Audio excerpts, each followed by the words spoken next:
Allow me to inspire you today by something I found very, very interesting. Do you know that in Israel there are two seas, one sea, two sea, that are fed by one river, and yet they contain two different properties? Like they are very different. They are like heaven and earth. You know, this sea I will tell you about, one is called the Sea of Galilee and the other one is called the Dead Sea. Let me start with the Sea of Galilee. The Sea of Galilee is a fresh water lake. It means that in it, there are things that grow in it. That sea is fed by River Jordan. River Jordan literally cuts across. It feeds it and then it gets out. That is what makes this sea very special, because it's alive. Why? Because it has an inlet and an outlet. Now come down the stream of the same river Jordan. There's another sea called the Dead Sea. I will put them here. Now the Dead Sea is like its name. It's dead. Why? Nothing grows there. Even you as a human, you can't be in the sea for more than 10 minutes. Why? It will suck the water out of you. What this sea does is only take and take and take and never gives.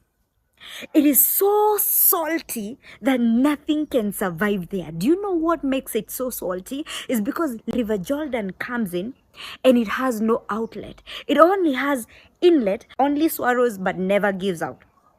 Why am I telling you about these two seas? Is because there are Christians that are like these two seas. One is like a Christian who is like a Sea of Galilee.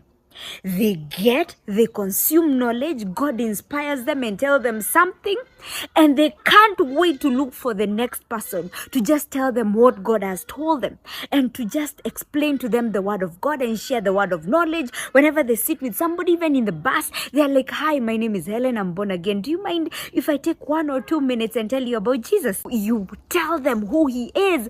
They're out on social media telling about God. You don't have to be a prophet, you don't have to be a pastor to be a Sea of Galilee. You just need to be inspired by God. And then we have the other Christian who is a Dead Sea. All they do is go to church. They hear words from Helen, they hear words from their reverend, and they just swallow. They swallow. They have no outlet.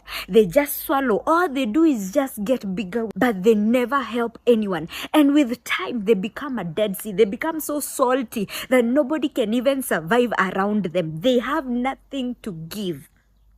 My dear brothers and sisters, be a Sea of God.